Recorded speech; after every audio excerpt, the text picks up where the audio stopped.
दोहा number 4। Radhe Radhe, जय श्री कृष्णा। आज पढ़ेंगे हम दोहा नंबर 4 और मेरी वीडियो को लाइक सब्सक्राइब करिए। उदासीन अरिमित हित सुनत जरहि खल रीति, जाने पाने जुग जोरी जन विनती करहि सप्रीति। दुष्टों की ये रीति है कि वे उदासीन शत्रु अथवा मित्र किसी का भी हित सुनकर जलते हैं। यह जानकर दोनों हाथ जोड़कर यह जन प्रेम पूर्वक उनसे विनय करता है, मैं अपनी दिस के नहीं निहोरा, जिन्हें निज और न लबहु भोरा। बयास पली हई अति अनुरागा, होई निरामिष का बहु की कागा। मैंने अपनी ओर से विनती की है, परंतु वे अपनी ओर से कभी नहीं चूकेंगे। कौओं को बड़े प्रेम से पाल लिए, परंतु वे क्या कभी मांस के त्यागी हो सकते हैं? नहीं बंदहु संत असंजन चरेना, दुख ब्रद ओभय विज कछहु न भरेना। बिछुरत एक प्राण हरि लेहि, मिलत एक दुख दरहु धेहि। अब मैं संत और असंत दोनों के चरणों की वंदना करता हूँ। दोनों ही दुख देने वाले हैं, परंतु उनमें कुछ अंतर कहा गया है। वह अंतर यह है कि एक संत तो बिछड़ते समय प्राण हर लेते हैं और दूसरे असंत मिलते हैं तब दारुण दुख देते हैं। अर्थात संतों का बिछुड़ना मरने के समान दुखदायी होता है और असंतों का मिलना। उपजहि एक संग जग माही, जलज जो किसिम गुण बिलघाई। शोधाशुरा सम साधु असाधु, जनक एक जग जलादि अगाधु।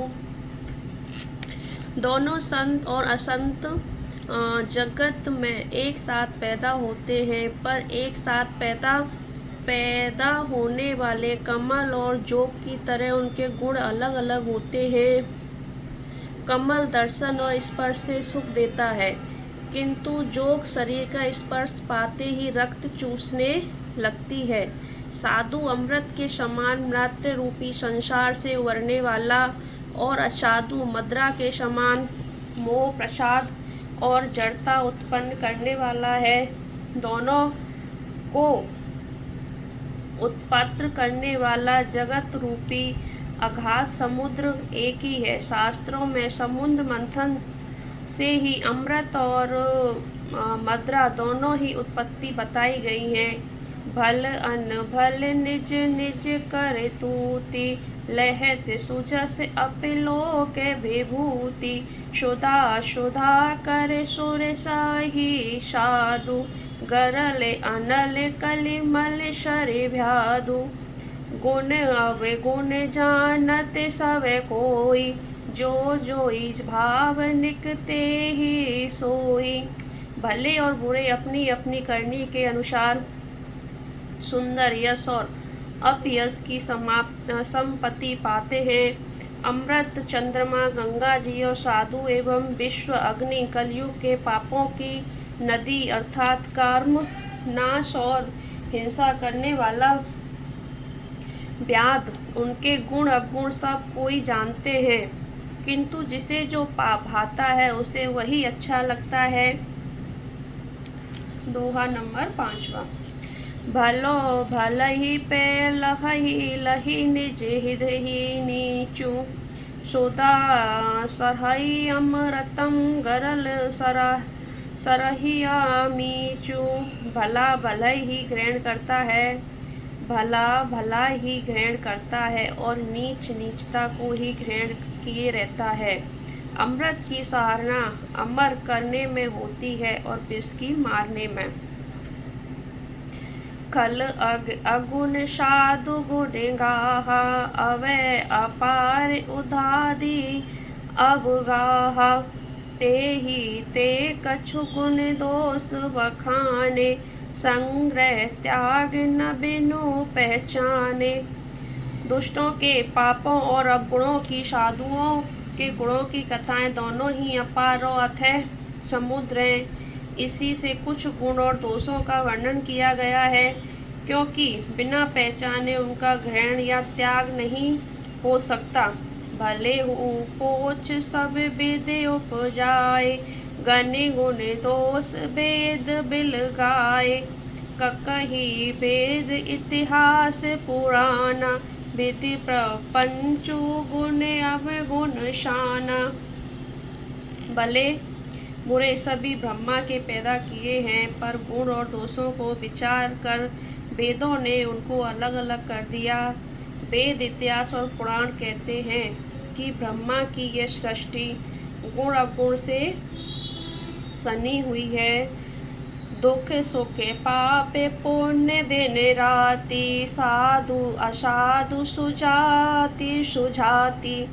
दानव देव उच्च अरु नीचु, अमहियासु जवनी मरहु मीचु, सुजीवनु मरहु मीचु।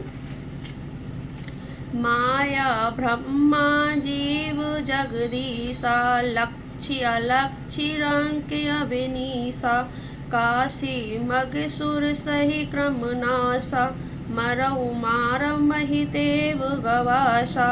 सारग नरक अनुराग विरागा, निगमागम गुण दोष विभागा।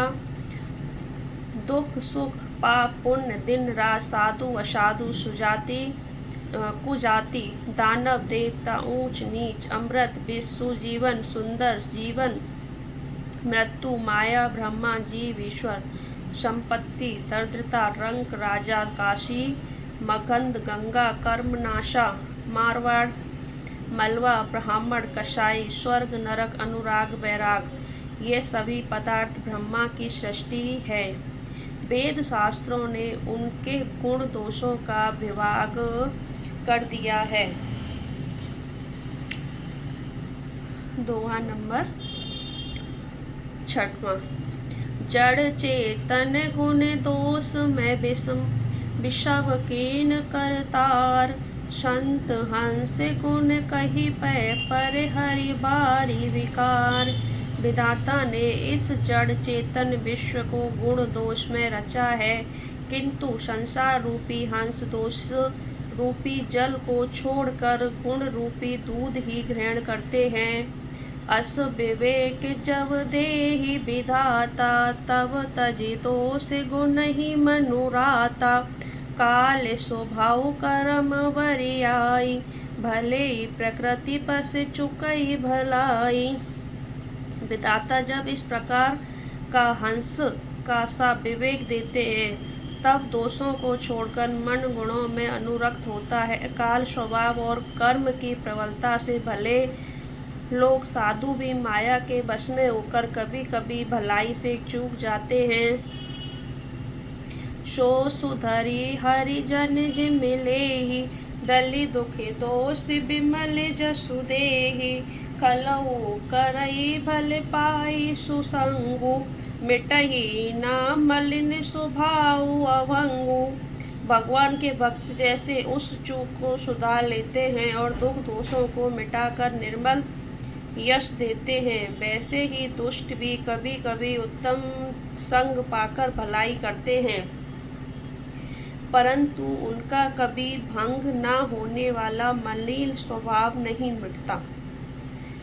लखी सुबेश जग पंचहु जेहि, बेस प्रताप पुजई तेहु। उग्रहि अंत न होए निवाहु, काल नेम जिम रावण राहु। जो भेषधारी ढंग हैं, उन्हें भी अच्छा साधु शाह भेष बनाए देखकर भेष के प्रताप से जगत पूजता है, परंतु एक न एक दिन वे चौड़े आ ही जाते हैं। अंत तक उनका कपट नहीं निभता। जैसे काल नेमी रावण और राहु का हाल हुआ। केहऊ कुबेसु साधु शन मानु, जिमे जग जाम बंत हनुमानु। हनि कुसंग सुसंगति लाहो, लोकहु वेद विविध सब गाहो। बुरा भेष बना लेने पर भी साधु का सम्मान होता है, वैसे जगत में जमवान और हनुमान जी का हुआ। बुरे संग से हानि और अच्छे संग से लाभ होता है, ये बात लोक और वेद में है और सभी लोग इसको जानते हैं। गगन चढ़ी रज पवन प्रसंगा, कीचहि मलई निच जल संगा। साधु असाधु सधन सुख सारी, सुमरहि राम देहि गण गारी। पवन के संग से धूल आकाश पर चढ़ जाती है और वही नीचे की ओर बहने वाले जल के संग से कीचड़ में मिल जाती है। साधु के घर के तोता मैना राम राम सुमरते हैं और साधु के घर के तोता मैना गिन गिन कर गालियां देते हैं। धूम को संगति करिख होई, लेख पुराण मंजुम से सोही। सोही जल अनल अनिल संगाता, होई जलद जग जीवन दाता। कुसंग के कारण धुआं कलिख कहलाता है, वहीं धुआं सुसंग से सुंदर स्याही होकर पुराण लिखने के काम आता है और वही धुआं जल अग्नि और पवन के संग से बादल होकर जगत को जीवन देने वाला बन जाता है। बोलो श्यावरी रामचंद्र की जय।